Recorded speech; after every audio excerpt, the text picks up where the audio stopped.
नमस्कार दोस्तों, मैं श्रवण आप सभी का स्वागत करता हूं अपने YouTube चैनल परीक्षा रात्रि पर। आज हम ऋग्वैदिक कालीन आर्थिक जीवन कैसा था इनको जानने का प्रयास करेंगे। तो आप सभी बने रहिए, कॉपी कलम निकालिए, नोट करते रहिए और समझते रहिए। और यदि मेरा वीडियो आप सभी को पसंद आता है तो प्लीज आप सभी सब्सक्राइब कीजिए चैनल को। तो शुरू करते हैं। देखिए, आर्थिक जीवन की यदि बात करें तो पहले यहाँ पर देखते हैं समाज कैसा था। समाज समाज की यदि बात करें तो यहाँ पर क्या था, ग्रामीण समाज थे। कैसा समाज है? ग्रामीण समाज है। ग्रामीण समाज।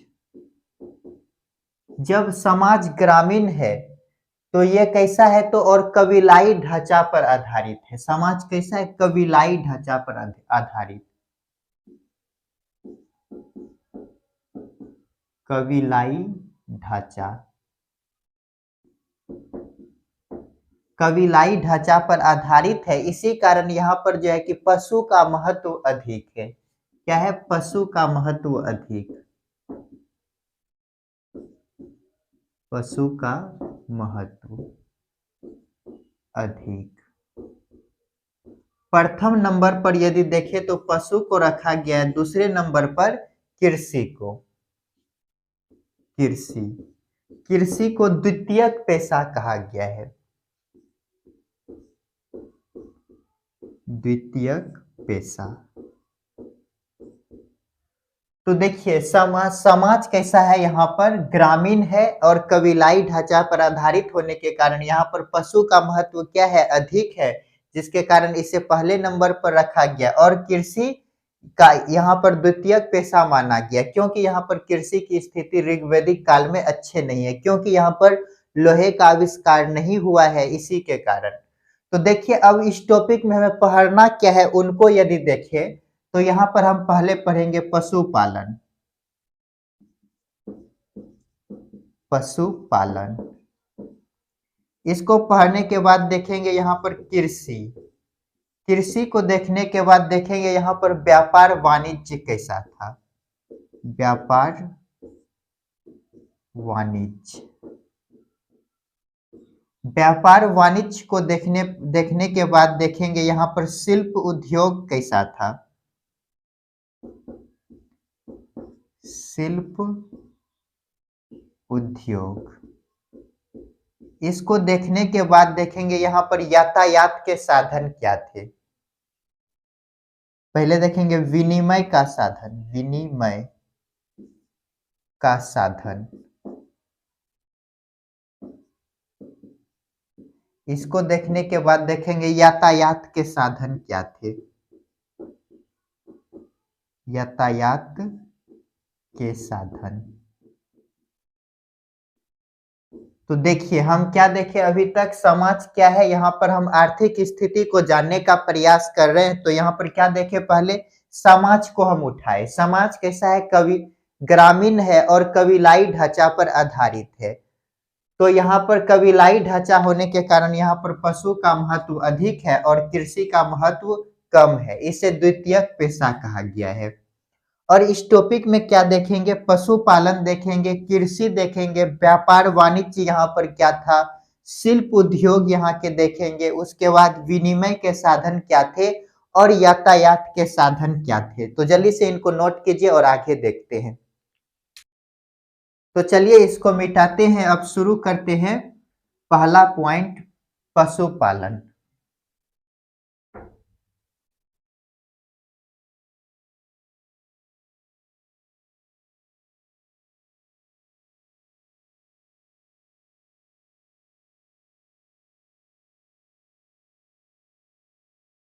तो देखिए, यहाँ पर पहला हम देखते हैं कृषि। यहाँ पर कैसा था? कृषि।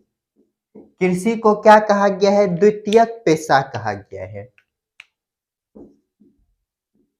द्वितीयक पेशा।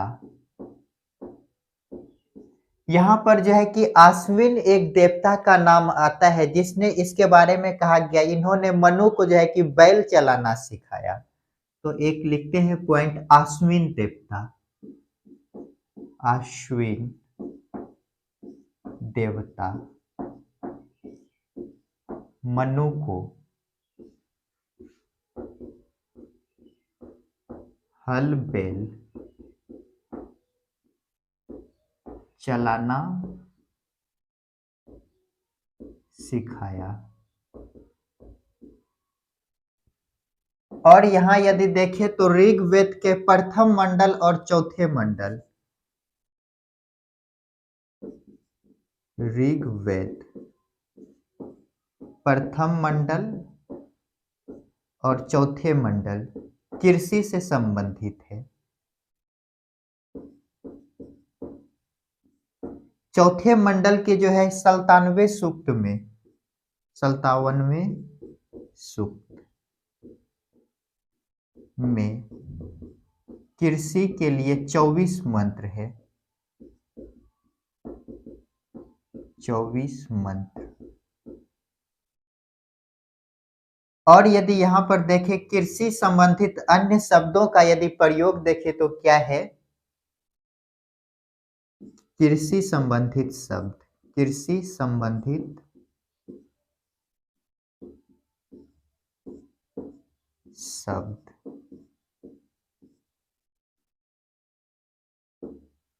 तो देखिए पहले देखिए उर्वरक खेत को क्या कहा गया है, उपजाऊ खेत को, उपजाऊ खेत। ये जो उपजाऊ खेत होते हैं इसे उर्वर कहा गया है। कम उपजाऊ खेत को खिल्य कहा गया है, कम उपजाऊ खेत इसे खिल्य कहा गया है, खिल्य। हल हल रेखा को सीता कहा गया है, हल रेखा इसे क्या कहा गया है, सीता कहा गया है। और यदि देखें बैल हलवहा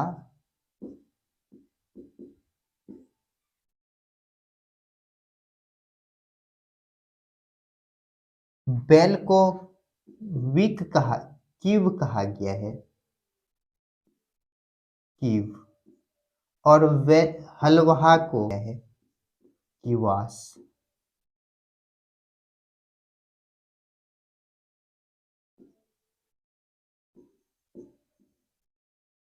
और यदि देखें हल, हल को सिर कहा गया है, सिर। खाद को प्लस खलिहान,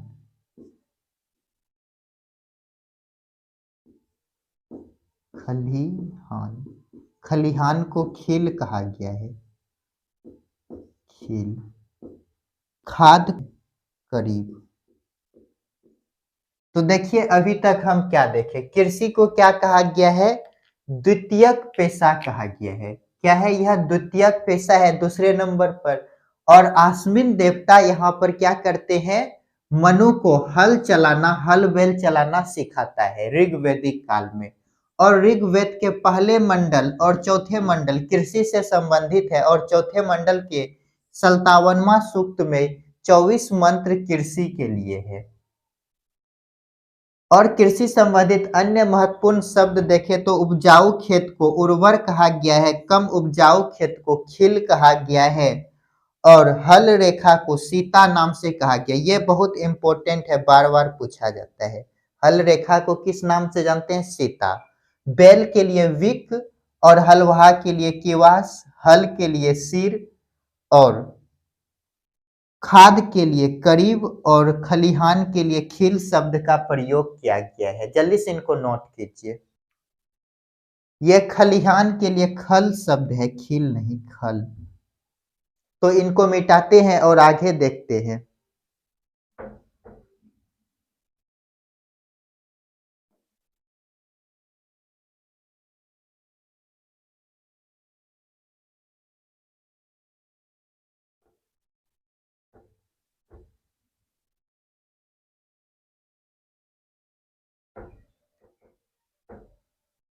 यदि यहाँ पर देखें फसल कौन कौन थे, तो देखिए फसल, जौ, जौ को यव नाम से जानते थे, यव, जौ। और धन्य, धन्य अनाज को कहा गया है, अनाज। अनाज रखने के लिए, अनाज रखने के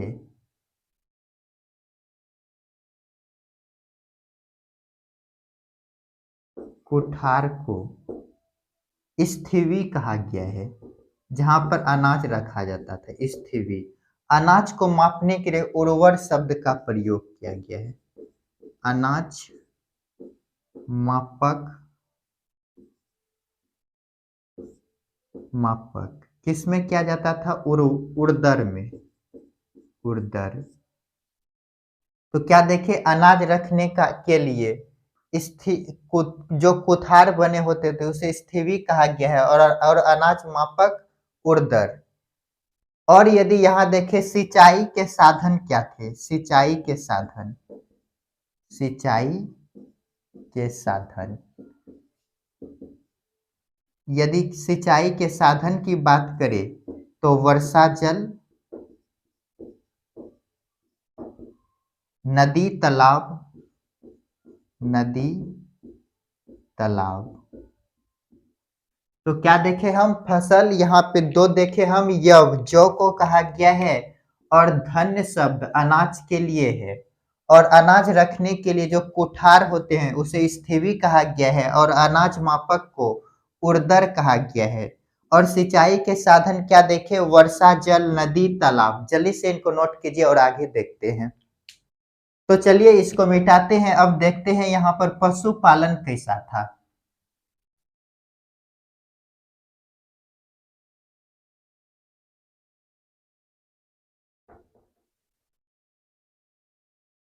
हेडिंग दीजिएगा पशुपालन,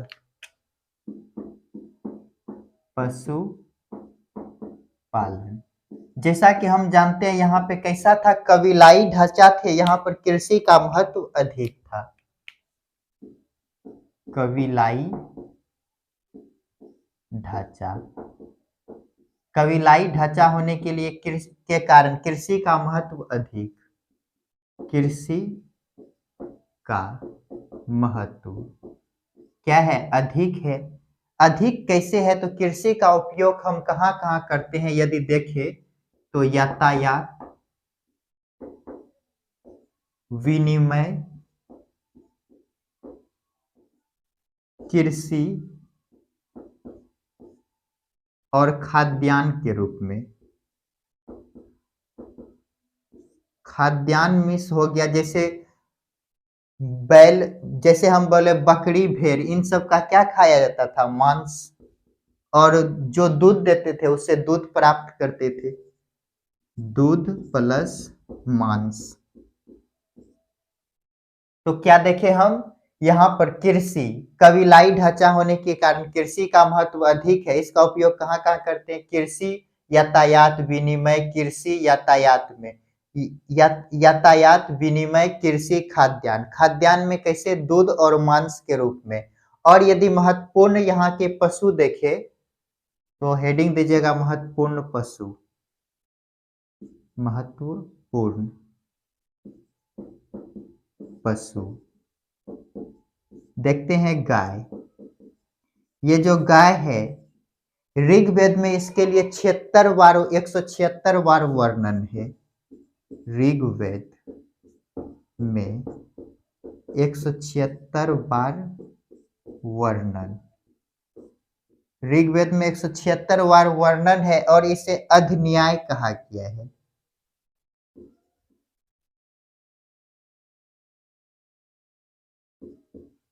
अधिन्याय अर्थात नहीं मारे जाने वाले पशु, नहीं मारे जाने वाले पशु।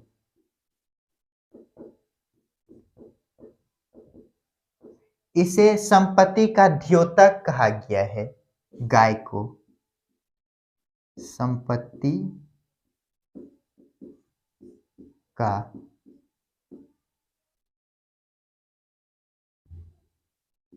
द्योतक, द्योतक। और यदि देखें कृषि के लिए अन्य शब्द का प्रयोग, शब्द, जैसे हम देखें यहाँ पर राजा को क्या कहा जाता था, राजा। राजा को गौपति कहा जाता था, गौपति। समय को गोधुनी कहा जाता था, समय, गोधुनी।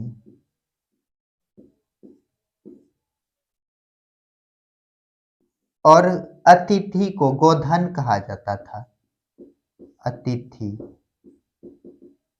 गोधन। तो क्या देखें हम महत्वपूर्ण पशु में हम क्या देखें, पहला देखते हैं गाय। इसका ऋग्वेद में 176 बार वर्णन है और इसे अधिन्याय कहा गया है, नहीं मारे जाने वाले पशु कहे गए हैं। इसे संपत्ति का द्योतक, संपत्ति का सृजनकर्ता कहा गया, द्योतक या सृजनकर्ता, सृजनकर्ता। और इनके लिए अन्य शब्द क्या है, तो राजा के लिए गोपति और समय के लिए गोधुनी और अतिथि के लिए गोधन शब्द का प्रयोग मिलता है। जल्दी से इनको नोट कीजिए और आगे देखते हैं। ये गोहन है, अतिथि गोहन,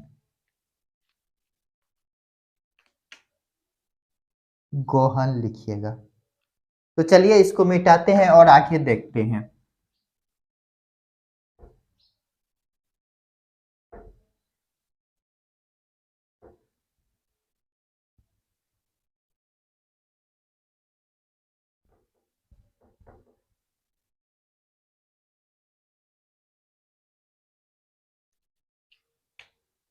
देखते हैं दूसरा महत्वपूर्ण पशु कौन सा है। दूसरा महत्वपूर्ण पशु तो कौन है, ये घोड़ा है, घोड़ा। अन्य यदि पशु देखें यहाँ पर कौन कौन थे, अन्य पशु, अन्य पशु की यदि बात करें तो बैल, बैल मिला है। और उसके बाद बकरी, भेड़, भेड़, बकरी, कुत्ता प्लस कुतिया,